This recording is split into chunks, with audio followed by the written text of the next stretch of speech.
Doctora Tamara Trial, muy buenas noches acá en Medellín, Colombia. Me imagino que con esos primeros aires del verano neoyorquino, esté usted muy bien, doctora. Sí, gracias. Igualmente, muchas gracias, Jorge, por la invitación. Es un placer. Para nosotros es insuperable la alegría que tenemos de estar y compartir aquí con usted, doctora. Muchísimas gracias. Ahora sí, los saludos ya estamos aquí completos para saludarles. Muy buenas noches a todas las personas que se conectan. Un cordial y afectuoso saludo de parte del comité editorial del que represento, la revista Actividad Física y Contexto, este naciente proyecto que ya en próximos días saldrá nuestro primer número, nuestra primera edición. Algo a lo que le hemos venido trabajando muy juicioso, solo con el objetivo de acercar esto de la actividad física, del fitness, algo que quizás se ha banalizado en los últimos tiempos y se ha convertido en un asunto bastante lejano a las personas. Y queremos hacer un pequeño aporte a que se dé lo contrario, a que esto cada vez sea un poco más cercano, a que esto sea un poquito más real, que esto llegue a todas las personas, que el fitness deje de ser un asunto cosmético. Quizás no lo vamos a lograr, no seamos quienes tengamos esa varita mágica para dar ese toque final, pero vamos a hacer nuestro aporte. Estamos invitando a muchas personas a escribir con nosotros, la respuesta ha sido genial, una muestra de ellas soy la gran doctora Tamara Arial, que no sabe lo mucho que nos enorgullece que esté aquí con nosotros. Y pues queríamos comentarles, profe, porque estamos hoy hablando aquí de esto. Hemos venido realizando paralelo a este gran producto de nosotros, de este grupo de investigación y estudio del que hago parte con mis compañeros Germán Grisales, Sebastián Botero y Álvaro Gómez, esta serie de conversatorios con personas que han venido teniendo un lenguaje en el que esto se hace mucho más cercano y real a la mayoría de las personas. ¿Por qué el universo femenino y la actividad física? Voy a ponerlos acá un poco en contexto para que vamos conociendo a la profe y vamos ir teniendo un poquito de ella. Un momento, por favor, ya aquí que se me fue la que no era. Eso. Y acá estamos, ¿cierto? Es el universo femenino y la actividad física, presentada pues en esta entrevista con expertos, en la que vamos a hablar con la profe Tamara Trial. Quiero presentarles a la profe, a la doctora Tamara Trial, aquí hay un pequeño resumen de su currículum, ¿cierto? Como ven, pues su recorrido y su trayectoria es absolutamente impresionante, pero lo más interesante es de que gran parte de su esfuerzo académico está dedicado a desarrollar algo que se ha venido denominando como la ciencia del ejercicio para la mujer, ¿cierto? Porque más allá de las obviedades, hay una serie de elementos diferenciales no solo en lo fisiológico, sino también en lo humano, en nuestra manera de entender la vida, en nuestra cosmovisión, que nos hacen absoluta y ricamente diversos, ¿cierto? Hemos definido esto como un universo porque consideramos que ese universo lo habitan seres creadores de una sensibilidad única, de una inteligencia suprema, de una bondad eterna y una energía infinita. Es por ello que se hace interesante hablar de esto. Quisiéramos como hacer una claridad de carácter etimológico antes de que comencemos y que la profe empiece a dar ese hermoso discurso. Y es que si bien hemos insistido en una serie de diferencias entre el concepto de actividad física, ejercicio físico y deporte, debido a que actividad física, pues según algunas definiciones casi literales, es casi todo aquello que hagamos y que nos produzca un gasto calórico, que nos saque pues como de nuestro equilibrio homeostático y demás. Mientras que el ejercicio físico bien lo entendemos ya como una cuestión planeada, programada, con unos asuntos mecánicamente definidos y estandarizados, con unos objetivos determinados, ¿cierto? El comité editorial de la revista Actividad Física y Contexto andamos en la idea de que el ejercicio no se asocie más con rutinas, porque la rutina es una palabra que por sí ya nos refiere a lo tedioso, a lo que nos puede resultar un poquito pesado y queremos que el ejercicio se convierta para algo en un leitmotiv para vivir, en algo que realmente disfrute. Y deporte, que genera tantas veces confusiones y al generar la confusión, las personas terminan por confundir un poquitico el objetivo que persiguen cuando se mueven. Deporte definitivamente es todo lo que esté asociado a lo competitivo. Entonces, por lo tanto, hay una relación de fines y medios que es allí bastante diferente. Entonces, sin más preámbulos, vamos a empezar esta entrevista en las que les cuento pues que hemos venido recogiendo unas preguntas con muchas personas bastante cercanas a nosotros y que pues se interesaron bastante en que la profe Tamara le diera su opinión, su concepto sobre muchas cosas. Profe, pues contextualizándonos un poco, ¿cómo crees tú que podría definirse la mujer en estos tiempos tan inéditos, en estos tiempos tan particulares y en los que los roles sociales, la manera de comunicarnos están cambiando drásticamente? y por lo tanto, ¿cómo ves tú este momento tan particular de nuestra historia? Bueno, muchas gracias. Me encanta esta pregunta, que muchas veces no tengo oportunidad de hablar, pero sí que es verdad que, como has bien mencionado, es un tema que me apasiona y que debemos de incluir en más foros relacionados además con la actividad física, puesto que somos seres que nos movemos todos. Y cuando hablamos de la definición de mujer, aquí sí que hoy en día la definición ha cambiado muchísimo. Entonces, la definición más tradicional que teníamos por mujer, o lo que nosotros conocemos por mujer, es aquella persona o ser humano que tiene unas características y a las que van asociados unos estereotipos particulares. Pero la definición, por lo menos la mía y la que está más en vanguardia con tanto las nuevas investigaciones como con también las últimas teorías sociológicas, que como buen sociólogo que eres sabrás, que la mujer no solo se tiene que definir por su sistema biológico, es decir, tenemos definiciones de seres humanos que biológicamente pueden tener unos caracteres sexuales que se han denominado de mujer o caracteres femeninos, que esos caracteres se suelen encontrar en los genitales. Entonces las mujeres tenemos, las que nos identificamos como mujer, tenemos un sexo asociado al nacer, porque hay unas cromosomas XX, por ejemplo, o porque tenemos unos ovarios, un útero o incluso una vagina y una vulva, en contraposición con lo que denominamos biológicamente hombre, que tendría unos caracteres más masculinos, pene, etcétera, y unos cromosomas totalmente diferentes. Pero esta definición tampoco ya no nos vale, porque nos pensamos que las personas biológicamente solo tienen esas dos características, cuando puede haber muchas personas que se denominan intersex, o de diferentes sexos o de sexos comunes. Y esto solo estoy hablando de lo biológico. Pero cuando vamos a la expresión, tenemos diferentes expresiones e identificaciones. Es decir, la mujer, por ejemplo, en mi caso, las personas pueden decir, los oyentes pueden decir, bueno, pues Tamara parece una mujer y se expresa con características estereotípicas propias de mujeres, porque, por ejemplo, el pelo largo lo asociamos con mujer, los vestidos, todas estas cosas, ¿verdad? Yeah. Pero, sin embargo, mi expresión puede ser femenina, pero el género que yo pienso que soy o con el que yo más me identifico puede ser que sea masculino. Y entonces vemos que esta definición clásica de mujer, tenemos mujeres y tenemos hombres, y esto es lo común, y las relaciones heterosexuales son las comunes. Hoy en día todas estas definiciones ya no nos sirven casi. ¿Por qué? Porque vemos que ni siquiera lo biológico puede ser, lo biológico define todo como una clasificación dual, pero también si vamos más a lo sociológico o incluso a lo psicológico, es decir, cómo yo me siento y cómo yo me expreso hacia los demás, tampoco nos sirve estas definiciones binarias. Entonces, casi el hablar de mujer, hombre, como que son terminologías que deberíamos de desaprender para aprender una diferente definición. Entonces, así a grandes rasgos, lo que yo defino mujer a día de hoy, sí que es verdad que mi especialidad sí que sigue siendo la parte de la mujer y de las ciencias de la mujer.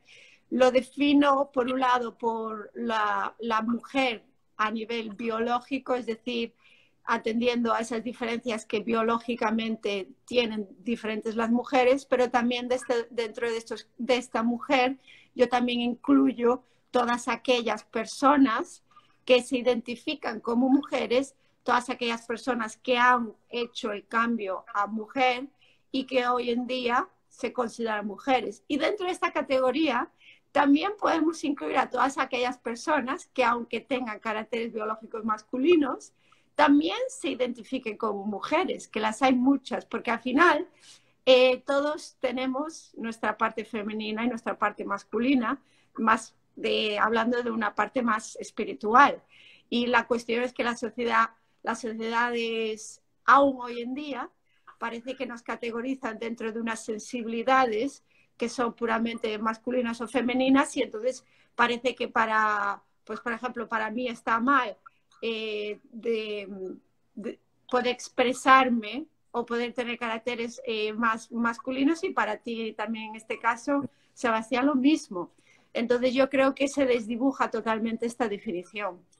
Pero desde un punto de vista, si atiendo a la teoría feminista y una teoría feminista más abierta, hay que tener en cuenta sobre todo que seguimos necesitando mucha lucha y trabajando mucho en pro de definir qué es lo que queremos ser nosotras y que lo hagamos nosotras y no nos venga determinado por una política determinada o por unos intereses X determinados, que nosotras mismas, con nuestros aliados y todas las personas que quieran acompañarnos, redefinamos todo esto juntos. Entonces yo creo que estamos en un momento ideal para definir esto, ¿verdad?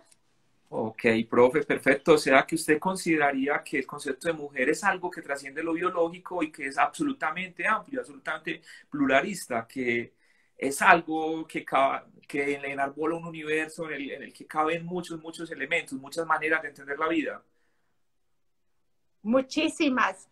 Desde un punto de vista que cualquier persona que quiera y diga que es mujer, independientemente de su biología, ya es una mujer, porque el concepto de género, por ejemplo, es un subconcepto social, es un concepto inventado, pero hasta hoy en día podríamos llegar a decir que el concepto biológico de mujer también es un concepto inventado, y sobre todo teniendo en cuenta históricamente que lo biológico lo hemos utilizado como una arma nociva para justificar diferentes acciones en contra de esas diferencias que son minucias al fin y al cabo. Son minucias que corresponden pues a unos genitales y simplemente pues porque vemos a diferentes personas quizás físicamente con diferentes caracteres, hemos utilizado eso como arma para enfrentar los géneros.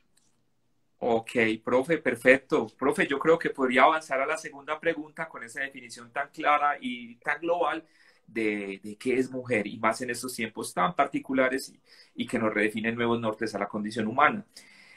Profe, ¿usted cómo considera que incide esto del ejercicio, de la actividad física en la mujer de hoy, en ese ser mujer de hoy, ¿cierto?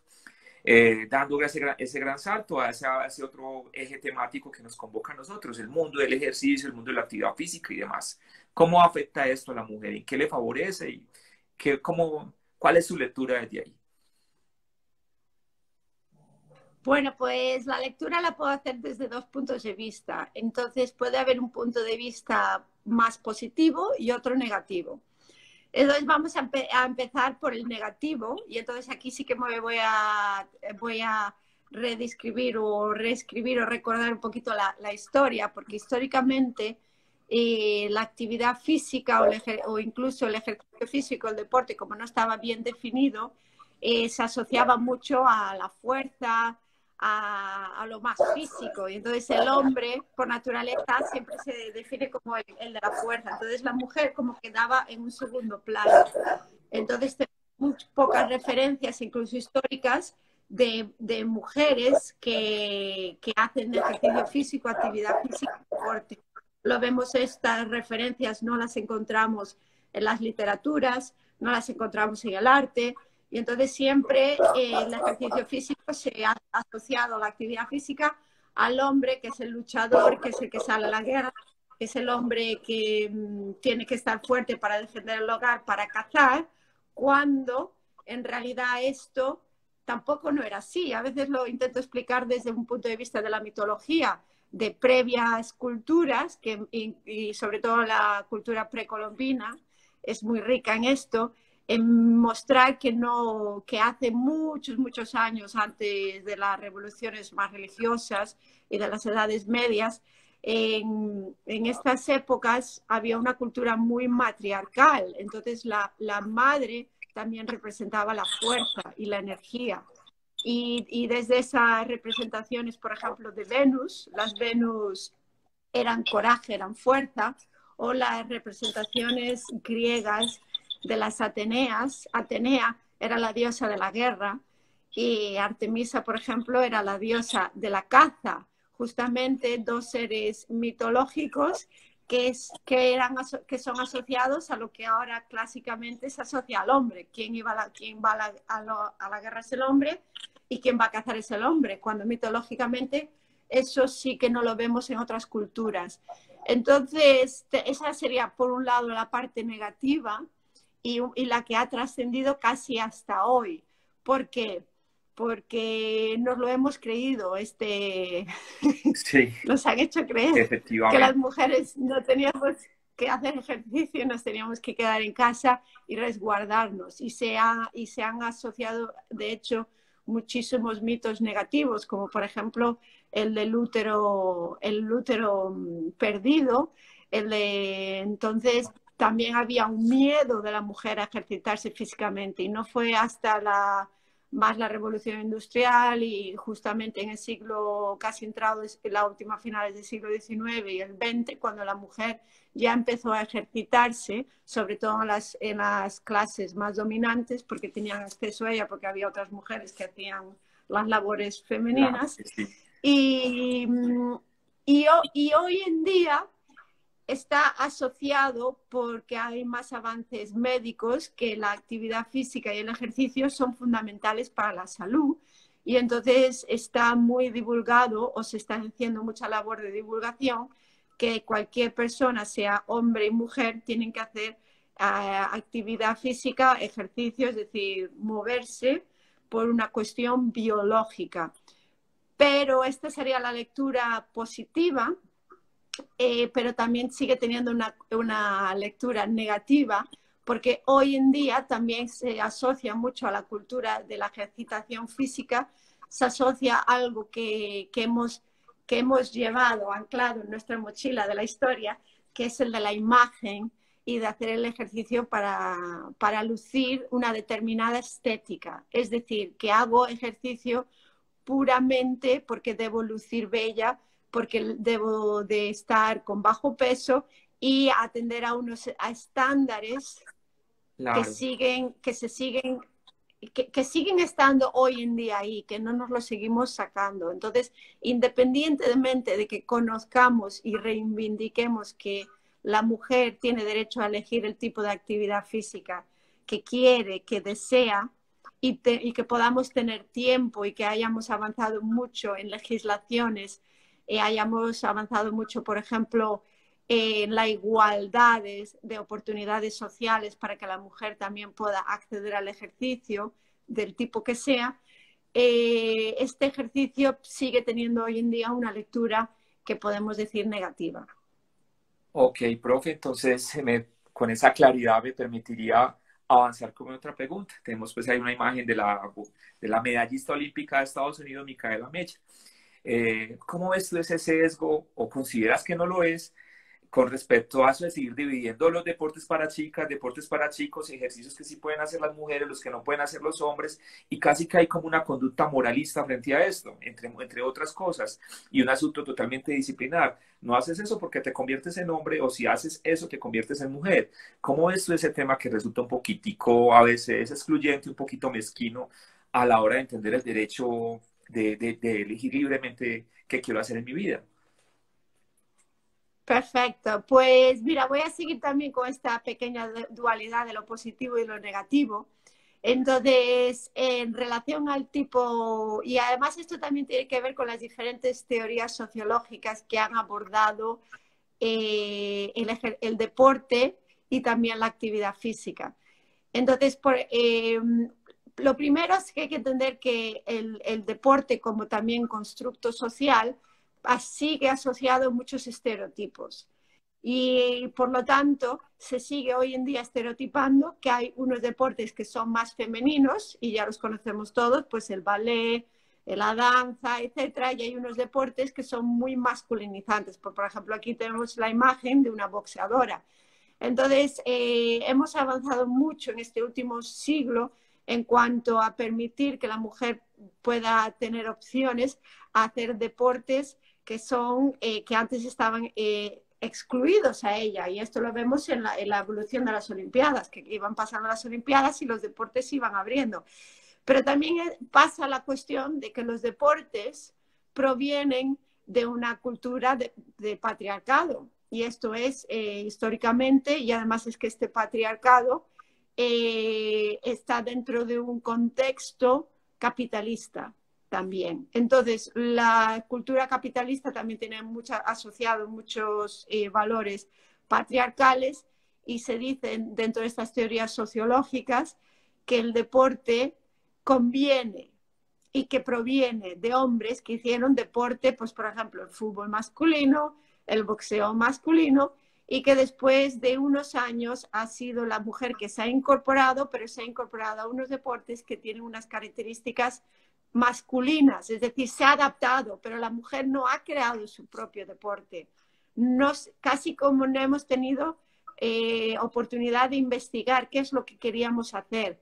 No hemos tenido esa oportunidad de casi crearnos una actividad femenina y que luego el hombre se incorporase. ¿Veis? Es como siempre somos nosotras las que vamos detrás, luchando. Y esto sería un poco la idea.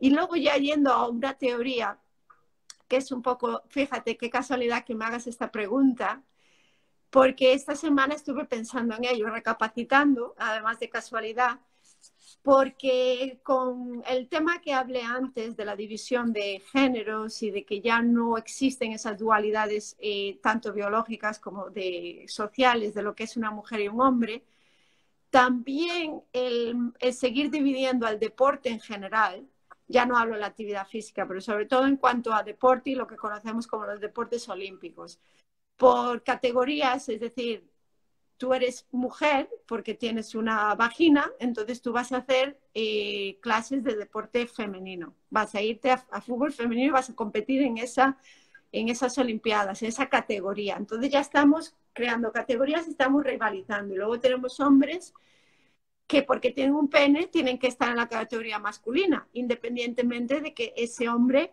quizás no se sienta mujer. Y ahora tenemos casos en que hoy en día esta división ya no nos sirve. Porque, por ejemplo, ¿qué hacemos con las personas transgénero, transexuales, con personas intersexos? ¿Y qué hacemos un poco moralmente y éticamente de seguir creando esa lucha? En vez de esa lucha de clases, seguimos con la lucha de géneros. Porque cuando tú categorizas a un ser humano por sus caracteres, en este caso el deporte lo hacen biológicamente y lo justifican, tiene que ser dividido porque lo justificamos porque uno tiene una vulva y otro tiene un pene. Entonces esa es la justificación.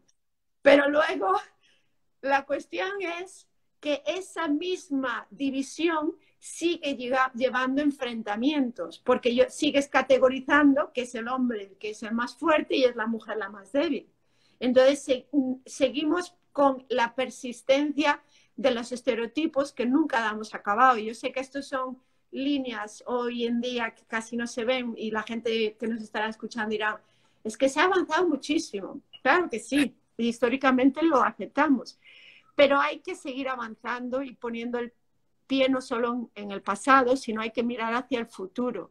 ¿Y cuál va a ser el futuro del deporte? Quizás sea un deporte en el que ya no existan deportes femeninos y masculinos, y quizás esas reglas deportivas que tienen muy asociado valores típicos de estereotipos masculinos, como por ejemplo competitividad, violencia, eso todo quizás también se tiene que elaborar. Y ahora, gracias a que nosotras estamos en el discurso, quizás todos lo podemos dibujar juntos. Un nuevo deporte sin luchas de clases y con mayor inclusión, no solo de clases, de géneros y sin barreras.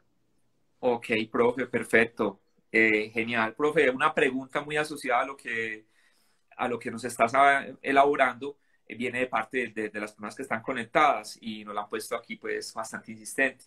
Profe, ¿por qué la mujer del siglo XXI ha visto el ejercicio físico como una panacea del esteticismo cosmopolitan y no como una oportunidad del movimiento ancestral y dual entre cerebro y cuerpo? Ya. Bueno, pues porque quizás no sigamos haciendo la labor adecuada de divulgación y de educación, porque todo esto se aprende, igual que aprendes unos valores desde pequeños, desde la madre, esos valores luego son los que tú inculcas. Entonces, yo creo que hemos crecido todos, y yo me incluyo desde mi niñez, que hemos crecido con esa idea que sí, que el ejercicio físico tiene un concepto muy, ¿cómo diría? Sí, muy físico, muy cosmopolita, Sí. muy, muy, y luego no tiene lo que muchos de nosotros promulgamos y que ya sabemos, porque la ciencia sí que hay muchos estudios que ya avalan que el ejercicio físico no solo tiene ventajas a nivel física, sino también tienen en la globalidad del ser humano a nivel psicológico, a nivel sociológico, pero también a nivel espiritual, porque el ejercicio físico puede ser una vía espiritual para todos aquellos que quieran desarrollar esa espiritualidad. Entonces, mientras se sigan promoviendo estereotipos y mientras sigamos hoy en día sin saber identificar los estereotipos y sin saber identificar estas pequeñas cositas de las que, por ejemplo, hoy estamos hablando en la charla, pues creo que será muy difícil que la actividad física tenga una nueva percepción. Ok, profe, perfecto. Espero pues que a las chicas que hoy que te están viendo en este momento les haya quedado muy claro ese asunto de que esto debe ir mucho más allá de los estereotipos y de los ideales casi que preconcebidos por la sociedad para moldear a las personas de determinados asuntos conductuales. Podría decir casi como en un resumen de crítica sociológica y antropológica, que es lo que se ha venido elaborando en los últimos años desde autores, por ejemplo, como Norbert Elias, que le ha interesado mucho casi que desarrollar una sociología y una antropología del deporte. Profe, ya metiéndonos en otros terrenos más asociados a lo metodológico, más asociados a tu desarrollo de la ciencia del ejercicio, quisiera que nos habláramos un poquito de piso pélvico. En particular, quisiera formularte la pregunta desde lo siguiente. Si bien ha venido creciendo el auge y el interés por este tipo de ejercicios, obviamente más asociados a la mujer que en el hombre, también hay un gran debate por parte de la ciencia que dicen de que el sobreentrenamiento de este tipo de componentes anatómicos puede llegar a generar efectos adversos como las famosas pubalgias. Pero también es más los estudios y más la evidencia científica condensada en metaanálisis que da cuenta de los beneficios del entrenamiento para la mujer en diferentes etapas de su vida, ¿cierto? Pregestantes, gestantes, postgestantes, en la adultez, como adulto mayor, en los fenómenos de la menopausia y demás. Tú que eres una experta y que ha trabajado fuertemente el tema del piso pélvico, ¿qué nos puedes contar al respecto? Bueno, pues mira, aquí os voy a hablar al respecto de la patologización de los aspectos femeninos y en este caso del ejercicio físico para la mujer. Es decir, hemos tenido esta tendencia, por ejemplo, en el caso de las gestantes. El ejercicio físico es patológico porque va a crear, uy, no te muevas, no te muevas y quédate en casa porque si te vas a mover vas a perder el bebé. Lo mismo sucede a lo largo de las diferentes etapas y podríamos poner muchísimos ejemplos. Por ejemplo, ejercicio físico con menstruación. Tienes la menstruación o estás en una parte de tu ciclo menstrual y no puedes hacer ejercicio. Entonces, hablando de esta patologización del ejercicio y de todo lo que conlleva los misterios de la mujer, la parte del piso pélvico o suelo pélvico, como también lo llamamos aquí en España, como está el piso pélvico íntimamente relacionado con lo reproductivo y lo reproductivo a la vez es y sigue siendo un tema muy tabú, a pesar de que muchos de nosotros hemos empezado a hablar de las ventajas de atender a una determinada musculatura y a un conjunto de órganos que han estado desatendidos culturalmente. Y luego también surgen esas variantes o esas escuelas que también dicen, cuidado, que si haces mucho ejercicio para esta zona, te vas a lesionar. Entonces, ejercicios específicos que tienen como objetivo, por ejemplo, el entrenamiento específico de la musculatura del suelo pélvico, que es una musculatura más, no tendrían que conllevar ningún tipo de patología asociada si la forma en la que se enseñan está correspondiente a la dosis de entrenamiento. Es decir, pues por ejemplo, pensemos que la musculatura del suelo pélvico es igual que la de un bíceps o la de un abdominal o la de un glúteo. Si ahora ese día yo voy a hacer 3000 repeticiones de bíceps, puede ser que tenga entrenamiento seguramente, igual que si me tomo 30 pastillas para el dolor de la cabeza. Pues lo mismo para el suelo pélvico. Entonces, tiene que ver mucho con la dosis y con el profesional que está indicando ese tipo de ejercicio. Entonces, si el ejercicio está bien indicado, no tendría por qué haber, pues por ejemplo, como me indicas en la pregunta, una pubalgia, porque de hecho una pubalgia puede venir determinada por muchas razones, pero no tendría que ser una de ellas la de fortalecer esa musculatura del piso pélvico. En todo caso, podría ser una medida protectora.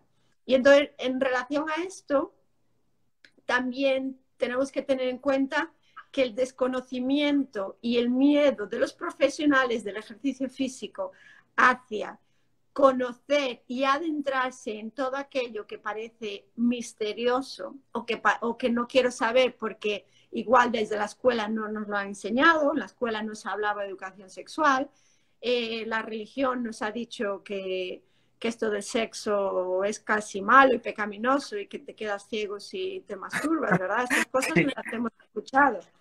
Y las mujeres parece que no podemos decir vulva, vagina, y que no nos conocemos nuestros propios genitales, tampoco el hombre, y ese desconocimiento también lleva a que tengamos pocas o ninguna posibilidades de ejercitar esta musculatura. Y de hecho, esta ha sido una de mis grandes luchas desde que comenzaron este tema del ejercicio físico, que ha sido el de reivindicar y el de educar a las personas, y sobre todo en los ámbitos de educación física, que debemos y tenemos que hablar de aquello que no conocemos. Y si nos da miedo o si hemos tenido unos condicionantes culturales que no han hablado de ello, pues tendremos que ser nosotros, nosotras, claro. que demos el primer paso para ello. Ok, profe, perfecto. Profe, te quiero intercalar una preguntita acá del público que te la hacen pues como con algo de urgencia. Aparte de que ya hay pues muchas chicas bastante diciendo gracias por hablar con tanta claridad de esto, querida doctora Tamara Trial. Profe, desde Brasil, la profe Luz de Pilates, perdón, sí, perdón, en femenino, Luis de Brasil. Profe, ¿qué piensas del ejercicio físico en tiempos de pandemia? Bueno, pues aquí yo podría volver con la dualidad el punto de vista positivo y negativo.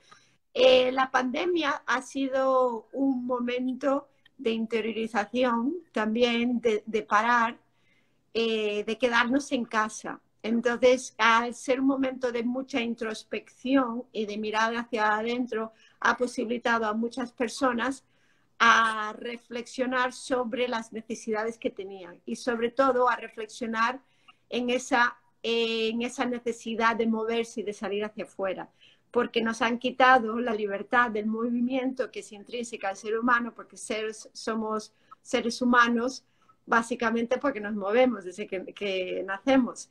Y entonces ahí nos hemos dado cuenta casi forzadamente la necesidad que tenemos de hacer ejercicio.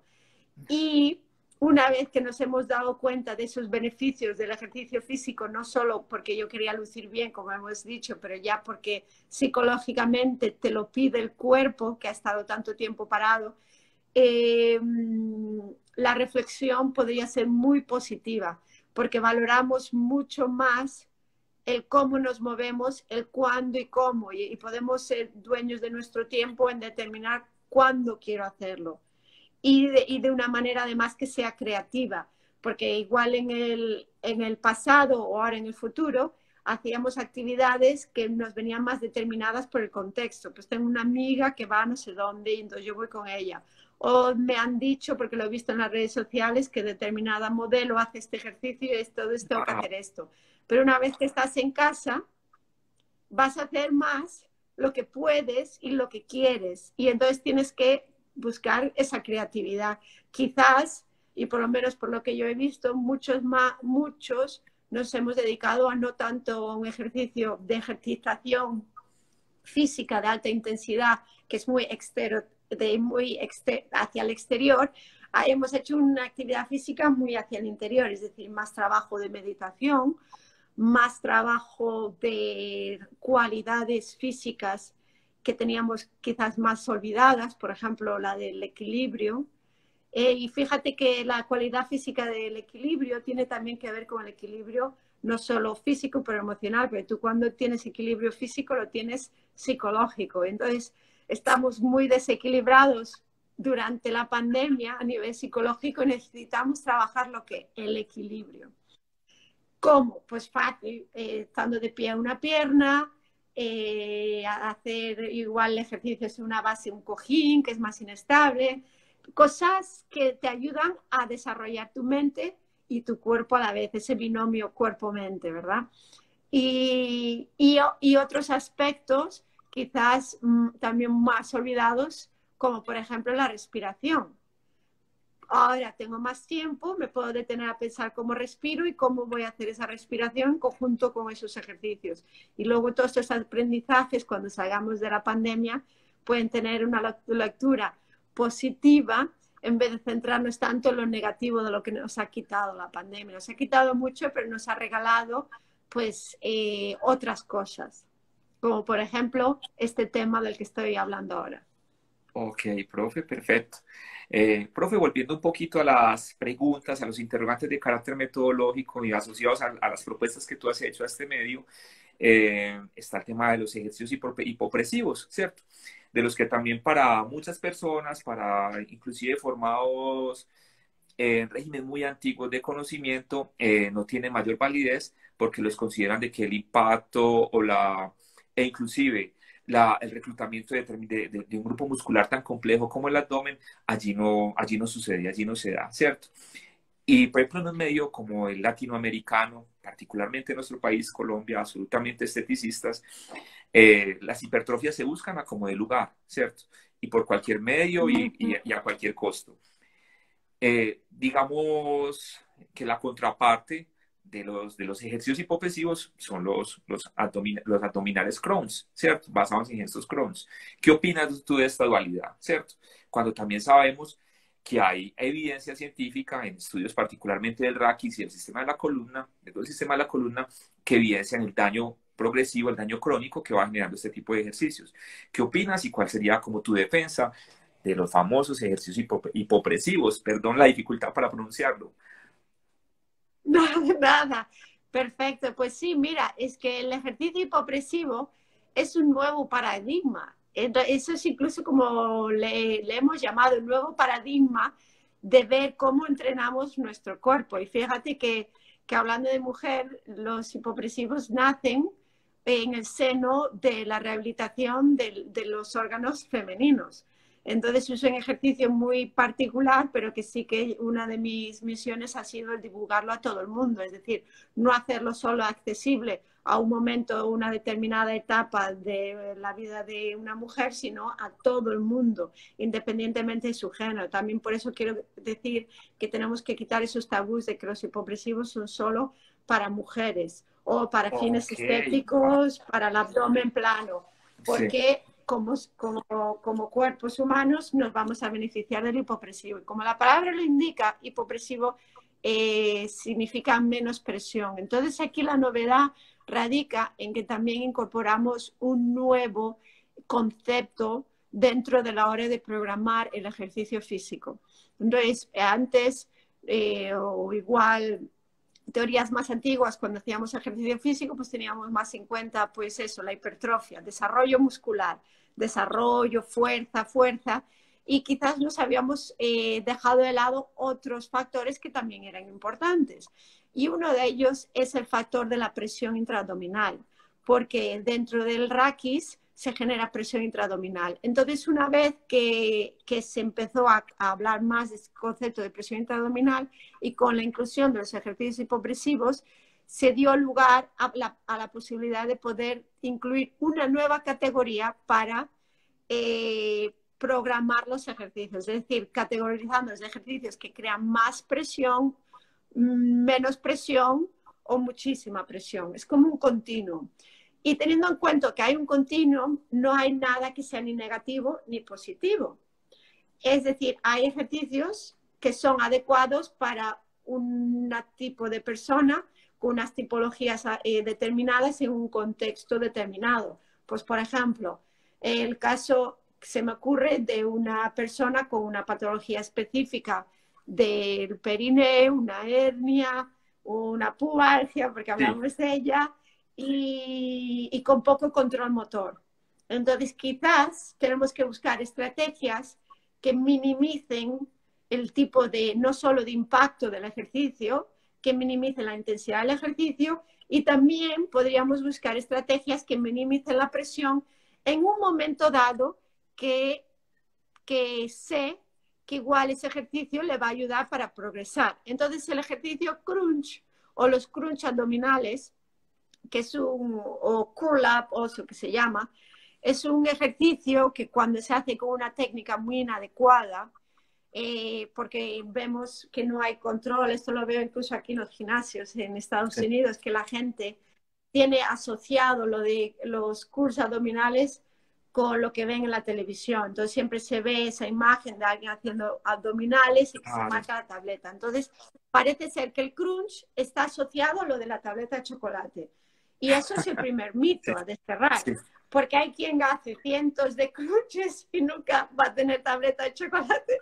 Porque fisiológicamente sí, va a ser imposible, no va a reducir la grasa. Entonces, como tenemos tan metido en nuestra cultura lo de que el crunch va a servir para tener un abdomen plano, pues vemos que muchas personas hacen una serie indiscriminada de flexiones, flexiones, flexiones. Y asociado a esto también viene el estudio de lo más fisiológico, que no solo los estudios que has comentado, que se ve que cuando haces ejercicios repetitivos sobre el raquis, puede ser, o por lo menos algunos estudios ya han analizado que un número de repeticiones puede crear lesiones a largo plazo, muy a largo plazo. Luego, en el caso de personas con patologías del periné, cuando hay un incremento repetitivo en el tiempo de esos determinados impactos, puede ser que no sea beneficioso hacer determinadas propuestas, no solo de crunch, pero digo, pues por ejemplo, de actividades físicas que en ese momento puedan ser detrimentales porque hay una patología. Entonces, una cosa no excluye a la otra, porque de hecho, el objetivo muchas veces es que la persona que tiene patología de raquis, patología abdominal, que pueda seguir una muy buena rehabilitación para que luego ese tipo de ejercicio pueda aumentar en intensidad y que esa persona pueda fisiología a poder dar mejor las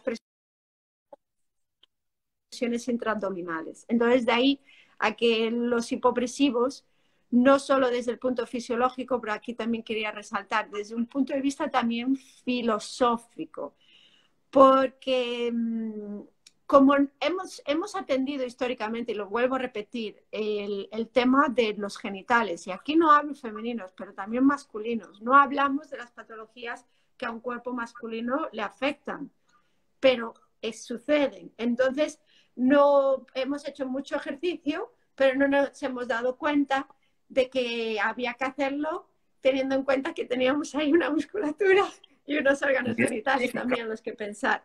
Entonces, el hipopresivo pone de manifiesto esto, tiene en cuenta la presión y luego tiene en cuenta otra cosa, que es el tipo de ejercicio a escoger.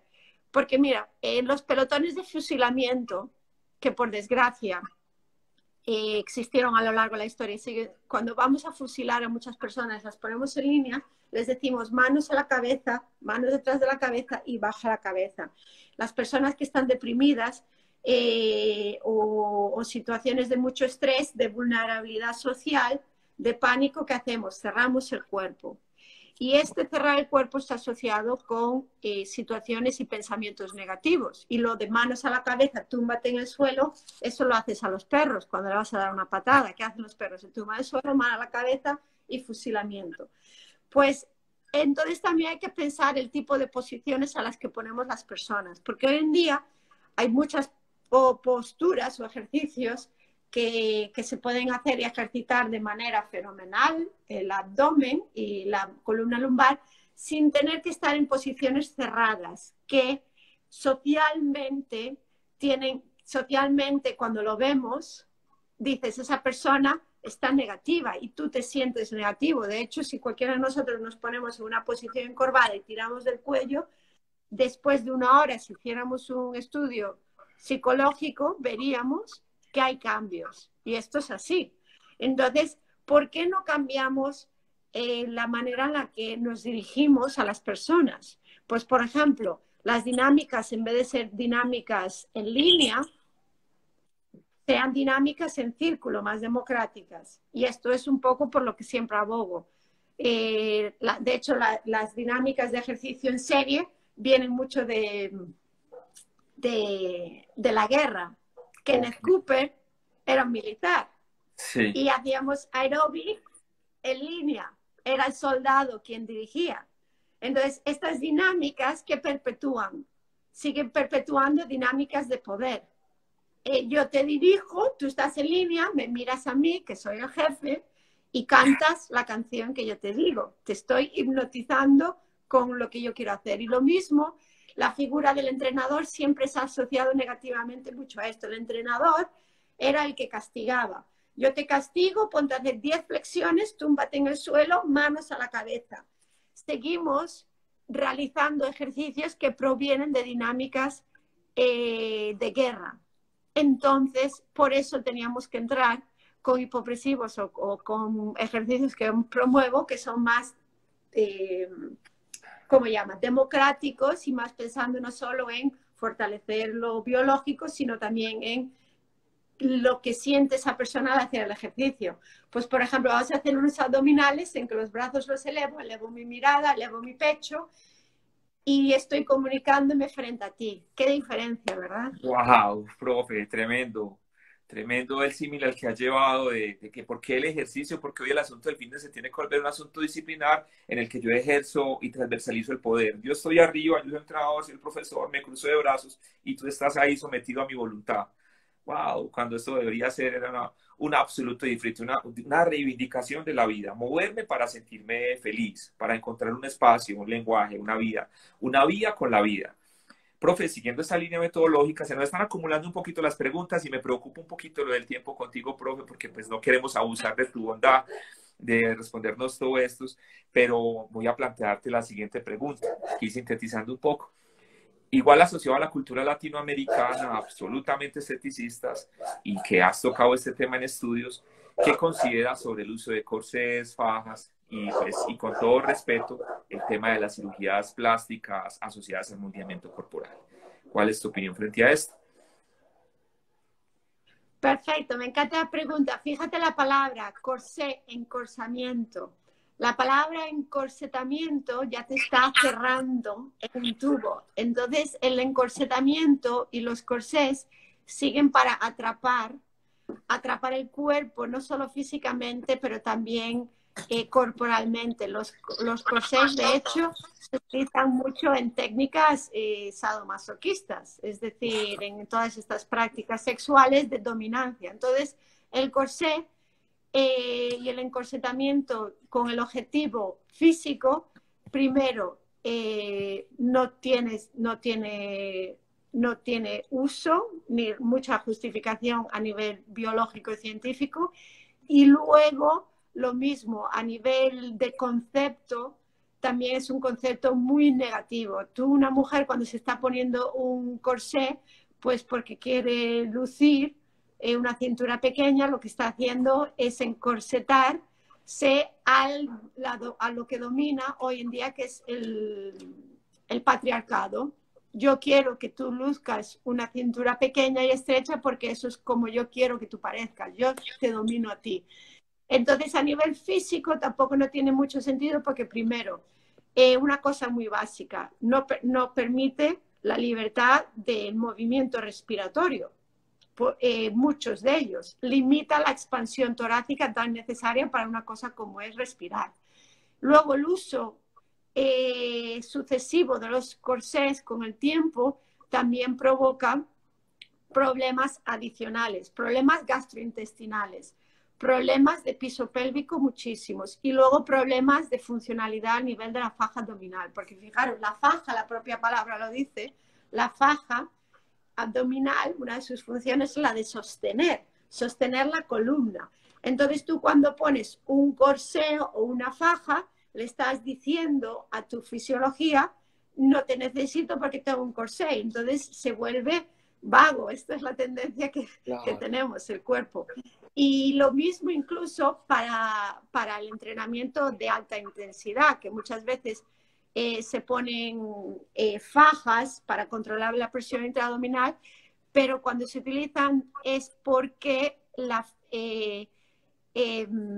no se gestiona adecuadamente esa presión intraabdominal y por lo tanto necesitas un accesorio para que haga la función de tu faja abdominal, con lo detrimental que puede ser no solo a nivel psicológico, pero lo detrimental a nivel físico, puro y duro. Entonces, sí que yo soy muy, o sea, es un rotundo no a los corsés y no, fíjate, a más cosas. Ahora, por ejemplo, que sí que me gusta ser muy radical, tener mucho cuidado con el tipo de ropa interior que llevamos.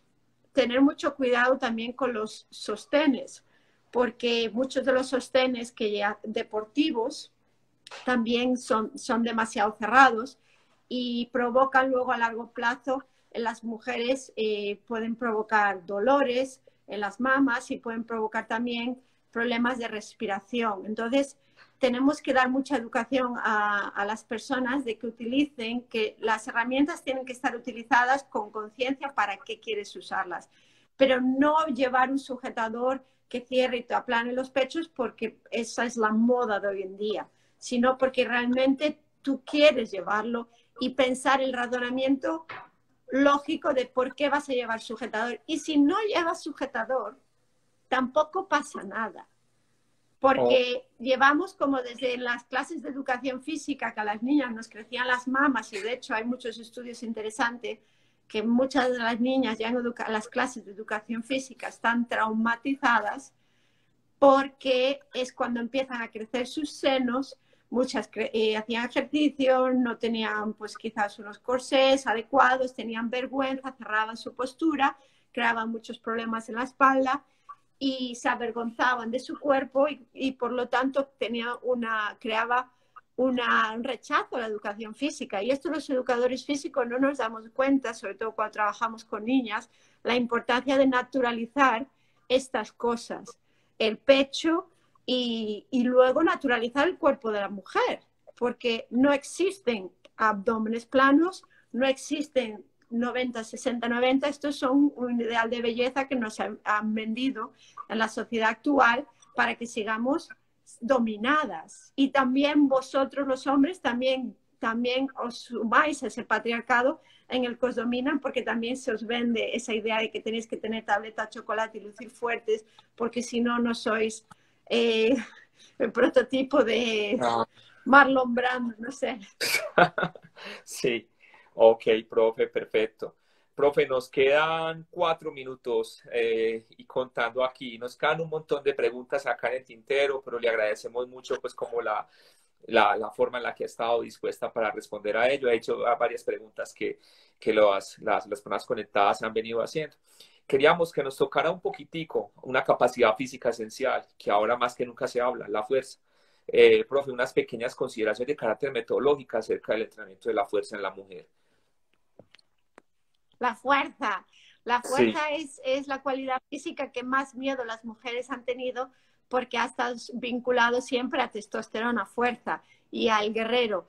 Pero nosotras somos guerreras también, guerreras mitológicas como Atenea, y entonces Wow. nosotras podemos desarrollar igualmente la fuerza y debemos, fijaros, por también cuestiones físicas, tenemos que en todas las etapas de la vida desarrollarla, desde que somos niñas. La fuerza es indispensable para niños y para niñas para poder madurar, para prevenir patologías en el futuro. Ya se sabe por metaanálisis con miles de personas que cuando se desarrolla adecuadamente la fuerza en la adolescencia, incluso prepuberales, niñas y niños prepuberales, la esperanza de vida es mayor. Entonces, por una cuestión de longevidad y de calidad de vida, no por lucir músculos grandes, sino por tu salud, las mujeres en todas las etapas de la vida debemos trabajar fuerza. En la adolescencia, antes del embarazo, durante el embarazo y a posteriori cuando llega la menopausia o nuestra tercera edad.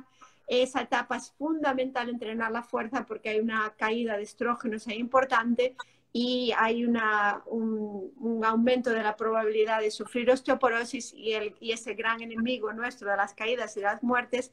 Entonces, el entrenamiento de fuerza es la mejor medicina preventiva para prevenir la osteoporosis o la osteoporosis que es asociado tanto a la menopausia. Entonces, fuerza siempre. Ah, claro, profe. Ahí había una pregunta de Magda Palacio Cocina que precisaba eso, a partir de qué edad, y como tú dices, siempre. Profe, pues es como temeroso aquí un poco con el tiempo, de que no se nos vaya a cortar acá abruptamente, y pues, y bueno, y todo lo que hemos abusado de usted. Asociado al tema de la fuerza, ¿cuál consideraría usted que es, aunque pues casi que es imposible precisarlo, la relación dosis-respuesta ideal en el entrenamiento de fuerza en las mujeres?